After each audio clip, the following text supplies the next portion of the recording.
Welcome back to the Dragon Quest VIII walkthrough. I'm Vice Elric, and in this part we're gonna fight the boss. But not before a long way to him. I don't have much to talk about right now, so I'll just go ahead and say what I know about the incident that happened in this abbey. Apparently what had happened was that the plague had been starting to go around the abbey, and I think they were quarantined down here and forced to die down here, and it's pretty gruesome.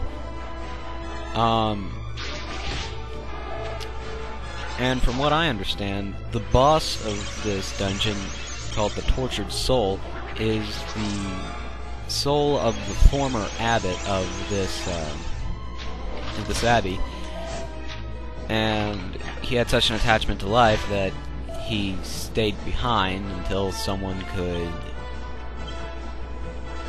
I guess, kill him? I don't know how this works, it's all video game logic. It's a bit of a ways to the Tortured Soul fight. One thing you want to make sure of is that your characters are healed. Even though he's not that strong, he's still annoying because he summons minions, namely the soldier skeletons you've seen me fight, and the walking corpse, I think? I don't know, I fight one in a minute. And in that fight, you have to kill the Tortured Soul and the other two minions. You can't just kill the Tortured Soul and then the fight's over without having to fight the minions. Now, this game actually makes you work.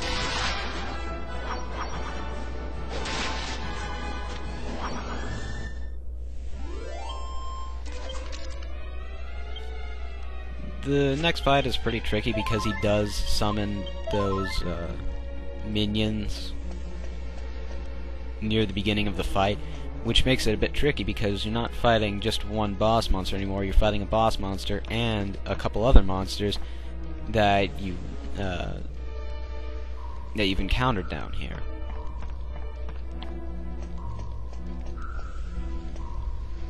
I mean, it's not like they have any super powerful attacks, but they're still annoying. Walking Corpse, there it is. Walking Corpses don't do that much damage, but they do have more health than Soldier Skeletons. Let's see, about the Tortured Soul boss. He can regularly attack you, which can do 18 to 21 damage, usually. Pretty good in comparison to monsters down here. Let's see. He also casts Sizz. Or is it Sizzle? I think it's Sizzle. And it does around 23 to 28 damage to all of your party members.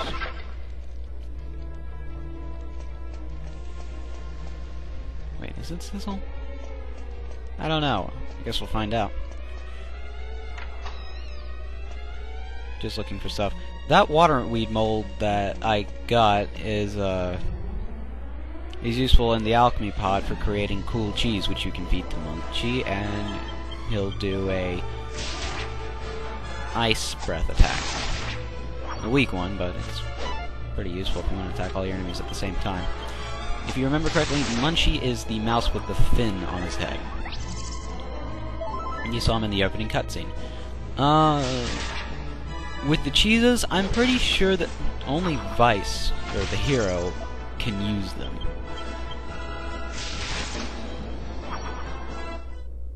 I don't have much use for cheeses. I can see how they would be useful to some players, but it's all really dependent on your playing type. Alright, this is the Tortured Soul. And you actually have to go up and press X on him, and then he'll lament about his death and how he thinks his goddess abandoned him. It's pretty sad when you think about it. Time to die. Now my strategy here is to attack with Vice and Yangus and psych up with Jessica. So Jessica can do the Twin Dragon Lash at psych level of 50, which for me did over 300 damage. If I remember correctly, the the Tortured Soul has 400 health.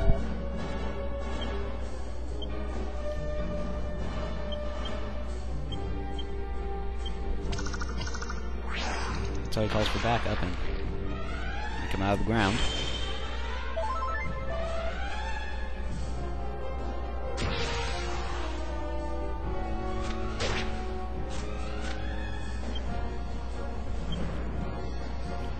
This is actually probably the most interesting boss fight so far in the game. There have only been 3 bosses, but this one, it just blows the other 2 out of the water.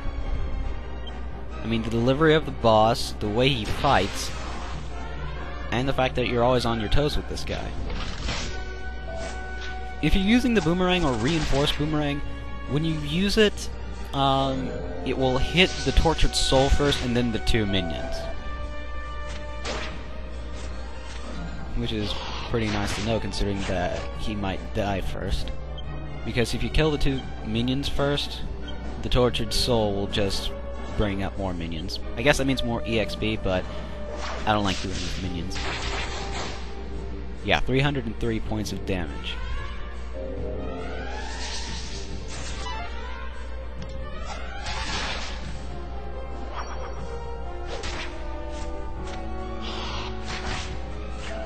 I think this next turn he uses the spell that I had trouble figuring out what it was. Sizzle, that one was the spell. Oh, I was wrong. 19 to 23-ish damage. I just have to deal with that thing. Again, not much of a threat. And don't worry if you're low on health after the fight. It's only a small walk, and you get healed completely after the fight. One of the only boss fights that actually does that. Still putting points into sword skills. At the end of the fight, the Tortured Soul drops a gold rosary, which will... Wait, no, it's rosary. I don't know why I keep saying rosary.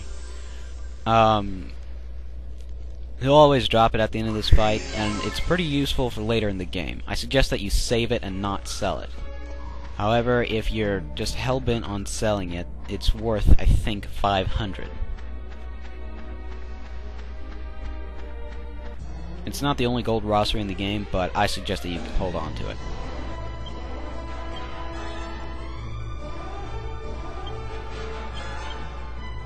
There's not much else to this fight. Well, not the fight, this dungeon. It's just a little trek up this hill thingy. If you go in the purple waterish kind of stuff, you get damaged every step you take in it, so you might want to avoid doing that.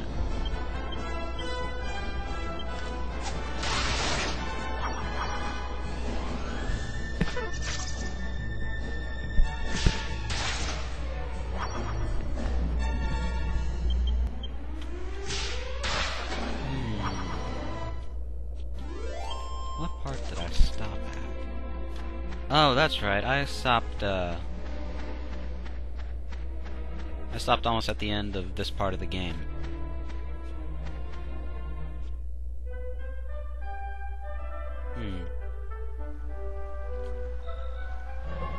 Alright, you end up behind the abbot's residence, and I would take the time to break those 2 barrels, because this is one of the most opportune chances that you'll get to break them. Inside the abbot's residence, there is a ton of books. You can read them and get a few alchemy recipes. You can also get a few laughs, because, as it turns out, Abbot Francisco likes jokes. And the jokes he has in there, while corny, are actually pretty funny.